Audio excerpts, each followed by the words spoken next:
우리한테 연락 안 하고 독집 앨범을 딱 발표한 거야. 그래갖고 이게 뭐지? 태관아 이게 뭐지? 현식이 형도 떠났네. 우리만 남았다 야.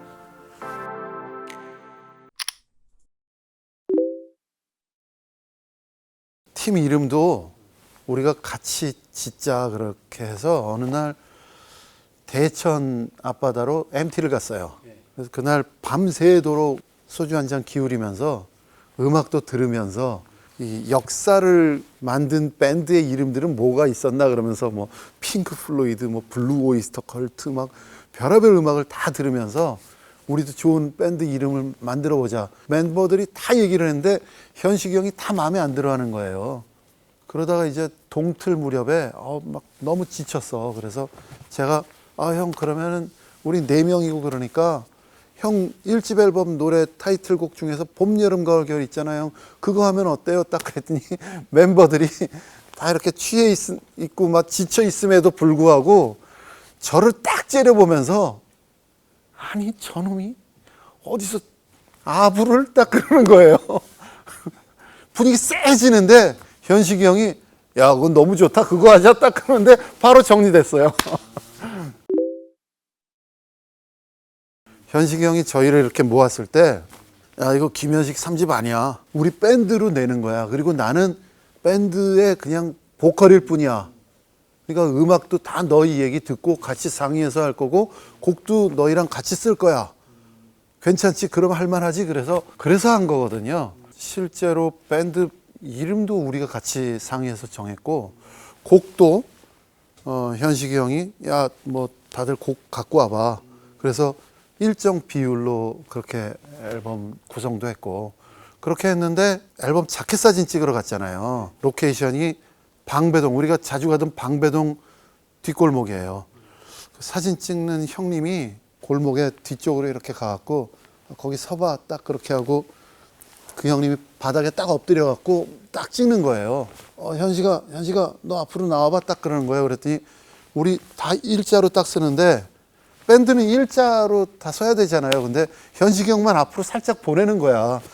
두 발짝 더 그랬더니 우리 멤버들이 뭣도 모르고 세상 모르니까 그러고 있는데 현식이 형이 멋있는 척하고 딱 그랬더니 현식이 형이 제일 앞에 있는데 아래서 올려 찍으니까 키도 현식이 형이 제일 커 보이고 그리고 앨범이 딱 나왔대요. 그래갖고 기분 좋아갖고 광화문에 딱 갔는데 그 쇼윈도우에 딱 걸려 있는 거예요. 막 10장씩 막 걸려 있는데 우리 사진이 없어.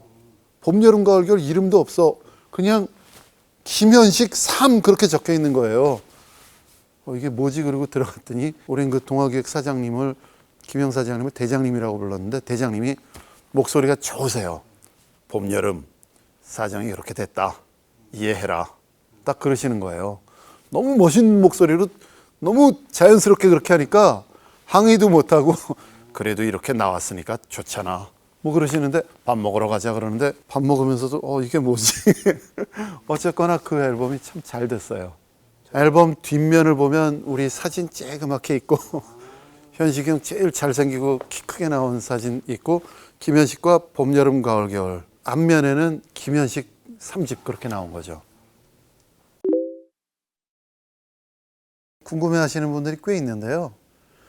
그땐 저희가 전태환 씨, 김종진 이렇게 두 사람이 지금도 많이 딸리지만 그때 굉장히 어리버리했어요. 이제 86년도에 김현식과 봄, 여름, 가을, 겨울이 탄생했는데요. 현식이 형이 87년도 여름쯤에 마약사범으로 구속이 돼요. 그리고 지금 빛과 소금 하시는 장기호, 박성식 씨는 가정에 그 맏아들이기도 하고 외동아들이기도 해서 생계에 대한 어떤 책임감 같은 것도 있던 나이인데 저희는 막내라서 약간 어리버리했던 것 같아. 내가 좋으면 하는 거지 그리고 장기호, 박성식 씨는 생계에 대한 어떤 의지가 있으시니까 현식이 형이 그렇게 됐을 땐 이 팀이 상황이 안 좋아졌다라는 것도 깨달았고 그리고 또 그 당시에 위대한 사랑과 평화에서 야 너희들 둘이 우리 팀으로 와라 제안이 오니까 그 팀으로 가게 된 거죠. 근데 저희는 왜 이렇게 띨띨했나 몰라.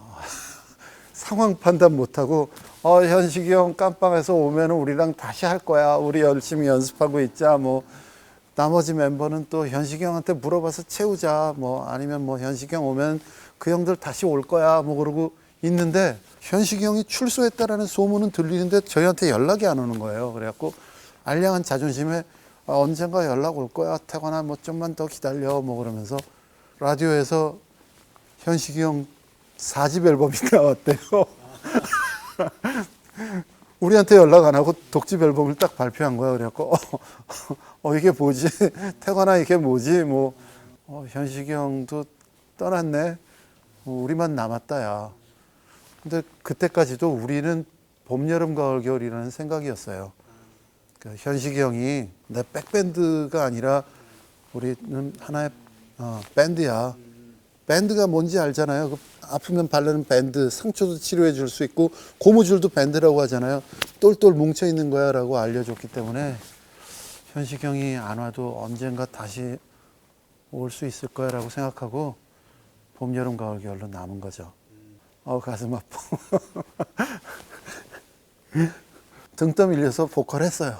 도저히 보컬할 재량은 아닌데 어쩔 수 없이 했어. 저는 이제 뼛속부터 기타리스트, 연주자라는 생각이 아직도 강해요. 보컬도 우리가 연주를 연습하듯이 그 스킬을 연습하고 완성시키는 길이 굉장히 험하거든요. 근데 저는 그런 제대로 된 트레이닝을 받지 않았기 때문에 고도로 훈련된 보컬리스트 분들 앞에서 제가 나도 보컬리스트다라고 과감하게 얘기하기는 조심스러워요. 팀을 만들었는데 나도 노래하고 싶은 노랫말이 터져 나와서 곡을 썼는데 노래를 해야 되잖아요. 그리고 노래를 태관 앞에서 불러봤더니 태관이 저한테 큰 힘을 준 게 종진아, 이 노래를 너보다 잘 부를 사람은 너밖에 없어. 그렇게 얘기해 줬어요. 노래 잘한다라는 게 뭐야? 틀리지 않고 노래 잘 부르는 게 노래 잘하는 거야? 나는 어떤 노래 들었을 때 눈물이 나면 그 가수가 더 좋더라. 지금은 잘하고 못하고 보다는 얼만큼 감동이 있는지가 중요해. 얘기를 했을 때 노래 불러도 되겠다 생각했어요. 태관하고 둘이 남았는데 앨범을 내자라고 결정을 했어요. 그러자면 이제 레코드사를 찾아가서 계약을 해야 될 거 아니에요. 근데 그때 신인 가수가 앨범을 내려면 대부분 레코드사에서 저거 괜찮다라고 찍어서 전속 계약을 해서 그 레코드사에서 모든 제작비를 다 내고 가수를 만들어서 그 제작사의 입김이 많이 들어가는 거죠.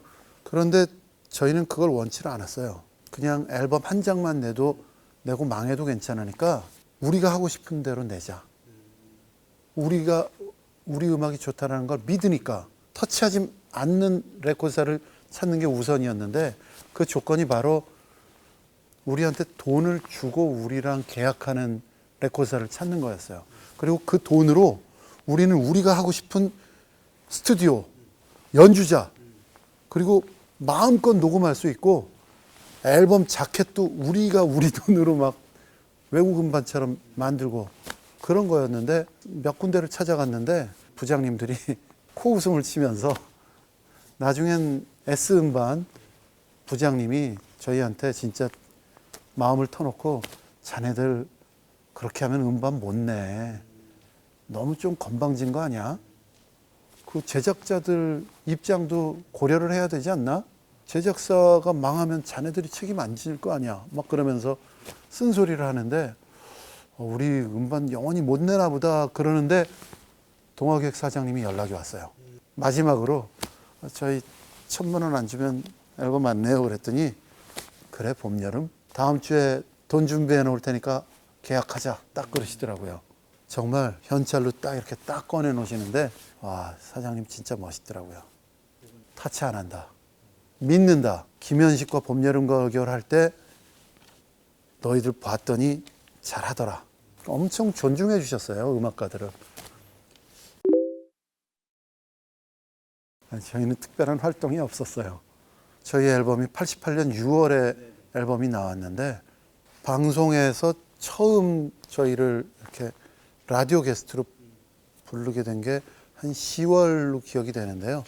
그때까지 아무 일이 없었어요. 손가락만 쪽쪽 빨고 있었으니까 태관이 굉장히 좀 힘들어했고 저는 그때까지도 많이 좀 해 그러고 뭐 어떻게 될 거야 뭐 라디오에서 우리 음악이 나오는지도 몰랐어요. 그런데 전국에서 티네이저들이 희한한 앨범이 나왔다. 한국에 없던 음악이 나왔다. 그리고 엄청 돌려 듣고 테이프에 녹음해서 막 선물해서 듣고 그랬대요. 어느 날 이제 MBC 라디오에서 게스트로 초대가 왔어요. 그래서 갔더니 봄, 여름, 가을, 겨울 음악 좋아요. 그러면서 사람들은 모두 변하나 봐. 요즘 신청곡 많이 들어와요. 그러는데 그냥 그런가 보다 했어요. 그리고 얼마 안 있어서 그 이수만 씨가 진행하던 라디오 프로그램에 그분이 무슨 미국에 무슨 TV 프로그램 MC를 하러 가게 됐는데 한 열흘 정도 비었는데 공석이 됐는데 봄, 여름, 가을, 겨울이 라디오 DJ를 해보지 않겠냐고 제안이 온 거예요. 지금 데뷔해갖고 한 3-4달 된 애들한테 이수만 씨 핵대급 DJ MC 자리를 준 거 아니에요. 그래갖고 그걸 하게 되면서 그리고도 활동이라는 게 그렇게 많지 않았어요. 그게 왜 그랬냐 하면은 저희들은 이제 무대 하나를 만들어서 공연을 해도 진짜 한국엔 존재하지 않았던 최고의 무대를 만들어야 된다는 어떤 철학이 있었어요. 봄, 여름, 가을, 겨울은 우리의 소명은 이거다. 우리가 무대 위에서 연주하는 연주자지만 아무 무대에서 연주하지 말자. 우리가 올라가는 그 무대만큼은 전설로 남게 만들자.